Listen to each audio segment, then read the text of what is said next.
¿No lo oyes? Eres tú. Para ser más específico, ese es tu corazón. Y así ha sonado desde la sexta semana de tu vida hasta hoy. De hecho, no se ha detenido nunca. Y suponiendo que vivirás otros 65 años más, ese órgano se contraerá y relajará unas 3.000 millones de veces sin parar. La sangre. Células sanguíneas. La sangre, líquido de la vida, es un tipo de tejido conectivo responsable de la nutrición y oxigenación de todas las células de nuestro cuerpo. De entre todos los tejidos que conforman el humano, la sangre es uno de los más complejos, importantes y sobre todo maravillosos de nuestro organismo. Normalmente una persona tiene de 5 a 6 litros, y estos recorren cada rincón de nuestro cuerpo por un sistema de tubos llamados vasos sanguíneos. La sangre de estos viaja a velocidades increíbles, tales que una sola gota de sangre es capaz de recorrer todo nuestro cuerpo en poco más de 60 segundos. Pero, ¿qué hay en esa gota de sangre?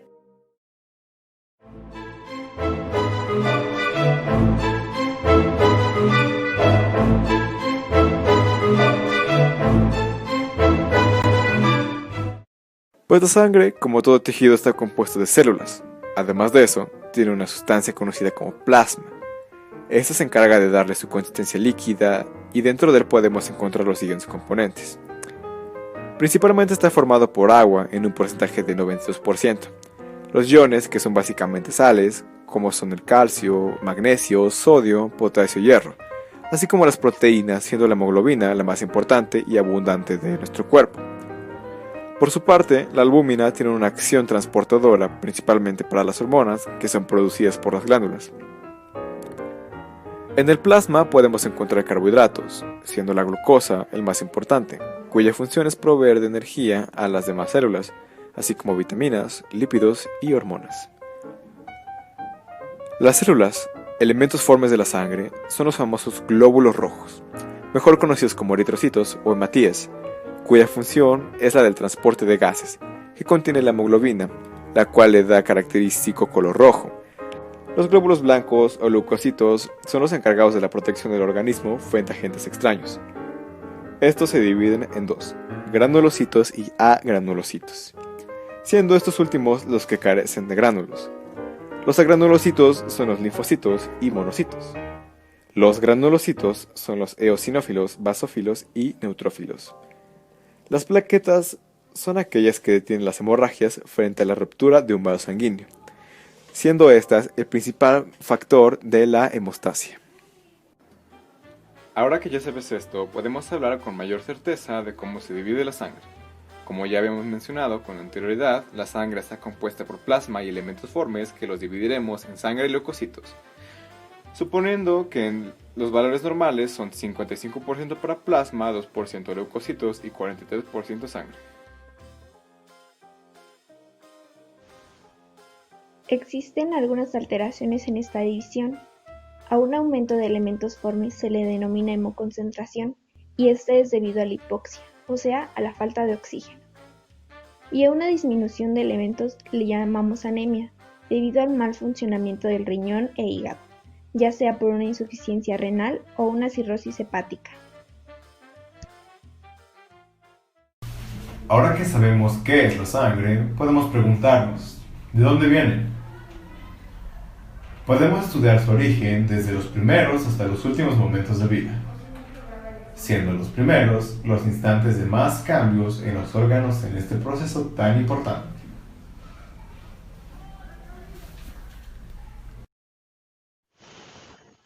Podemos describir su creación a partir del inicio de la vida, a los 13 días de embarazo, cuando surge el saco vitelino y provee de este líquido esencial al embrión.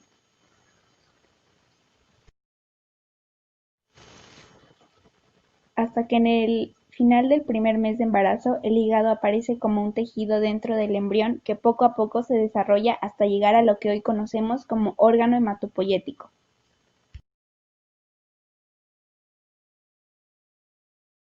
Posteriormente, el timo, que produce timosina, empieza a funcionar aproximadamente a los 3 meses de embarazo. Luego, el vaso, que a los 3 meses de vida intraplacentaria destruye linfocitos y eritrocitos no funcionales. Luego, a los 4 meses de vida intraplacentaria se desarrolla la médula ósea, que se convertirá en el principal órgano hematopoyético para toda la vida. A la par de la médula ósea surgen los ganglios linfáticos, que funcionan como órganos de almacenamiento y maduración de linfocitos.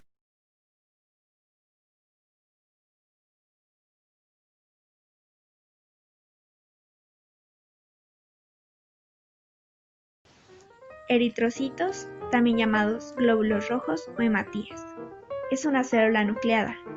Mide entre 7 y 8 micras. Es bicóncavo. Además, es la célula más abundante de los elementos formes. Su vida media aproximada es de 120 días. Su función es el transporte de gases a todo el cuerpo, como dióxido de carbono y oxígeno. Eritropoiesis. Es el proceso de proliferación, diferenciación y maduración de los hematíes. Estos se forman a partir de una célula progenitora y atraviesan un proceso de maduración celular, siendo el proeritroblasto el precursor de la stem cell, seguido de la célula madre meloide y el eritroblasto basófilo. Posteriormente se da la formación del eritroblasto policromatófilo.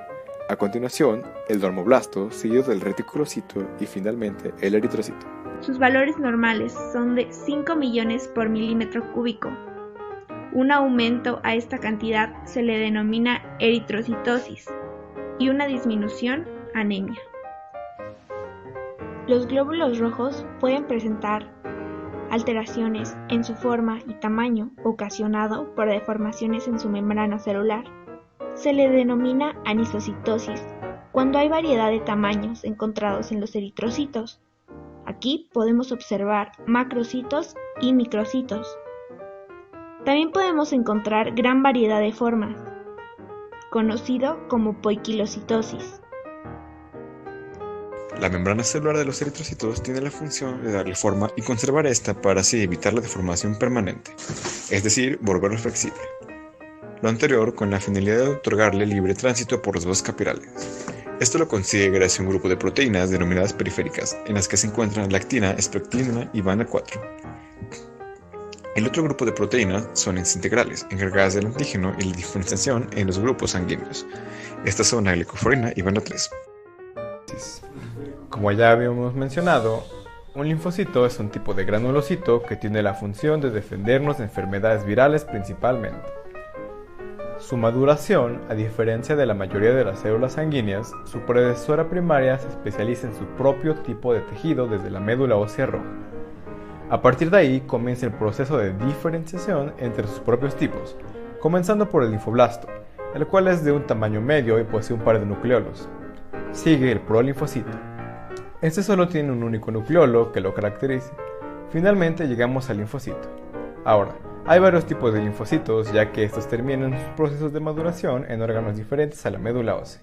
Estos son en el timo y los ganglios linfáticos, siendo linfocitos T y linfocitos B respectivamente.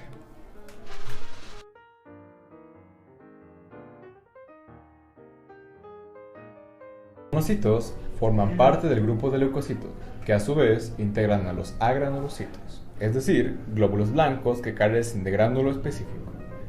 Estos agranulocitos tienen como función principal fagocitar, además de ser células presentadoras de antígeno. Los monocitos se originan en la médula ósea. Antes de alcanzar la maduración, la célula pasa por dos etapas. Primero, la del monoblasto, célula con citoplasma abundante, núcleo redondo y cromatina color morado claro. Enseguida pasa por monocito, igualmente con citoplasma abundante, pero ahora con un núcleo irregular. Estos se encuentran en valores normales de 4 a 8% en relación al número de leucocitos totales. Un aumento se ve causado por inflamaciones crónicas y fiebres virales y es conocido como monocitosis. Neutrófilo. Es una célula sanguínea granulosita. Puede llegar a tener hasta 3 lóbulos. Sus gránulos son pequeños de color lila. Miden alrededor de 9 y 12 micras, más abundante, presentándose en un 60%. Se incrementa cuando padecemos de infecciones bacterianas. A este padecimiento podemos denominarle neutrofilia. Y cuando hay una disminución, neutropenia. Su función es ayudar a la destrucción de bacterias y hongos. Eosinófilo. A esta célula la podemos clasificar como granulocito. Sus gránulos son medianos y toman una coloración naranja o rojo. Tienen 2 lóbulos. Su vida media es alrededor de 3 y 4 días. Ocupa el 2% en sangre periférica. Este porcentaje incrementa cuando tenemos una infección parasitaria, asma o alergia. A esta patología podemos denominarla eosinofilia y si hay una disminución no existe ningún problema. Basófilo. A esta célula también podemos denominarla granulocita. Sus gránulos son los de mayor tamaño y toman una coloración morada. Cuenta con hasta 3 lóbulos. Mide alrededor de 10 micras y son los menos numerosos en sangre periférica, ocupando el 1%. Este porcentaje incrementa en intoxicaciones. A esta patología podemos denominarla basofilia. Los neutrófilos, eosinófilos y basófilos tienen la misma línea de maduración denominada mielopoiesis o granulopoiesis.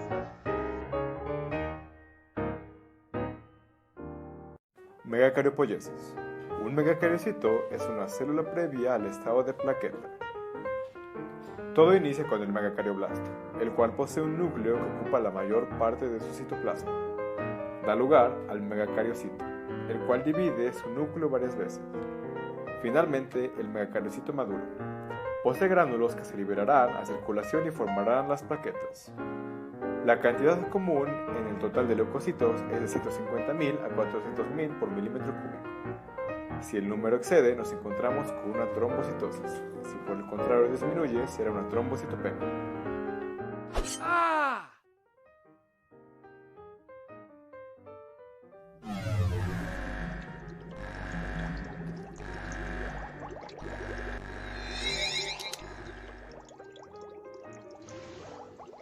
Las plaquetas también son el actor principal de la hemostasia.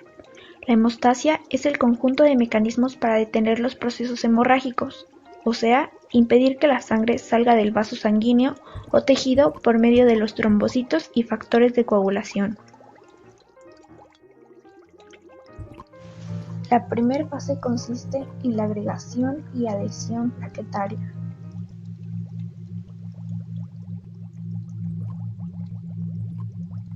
La segunda fase es en donde las plaquetas se unen al fibrinógeno.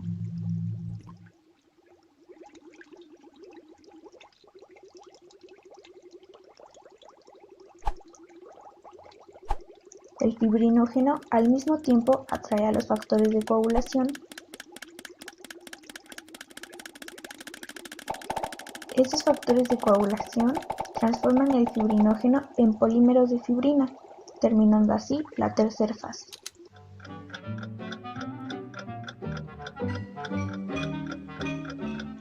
Entonces comienza la reparación de los tejidos afectados con el proceso de cicatrización.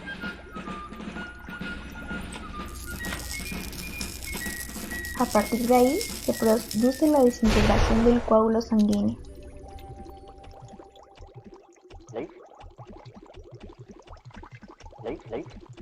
Los productos de degradación son fagocitados por macrófagos y eosinófilos.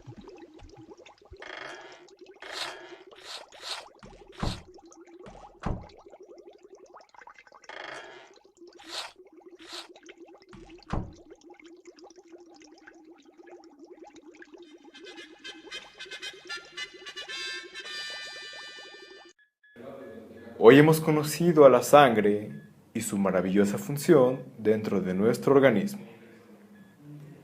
Acompañándonos desde el inicio de nuestra vida hasta el final, hoy solo somos capaces de asombrarnos cada vez más de este maravilloso tejido. Y tal vez, solo tal vez, algún día podremos apreciarlo.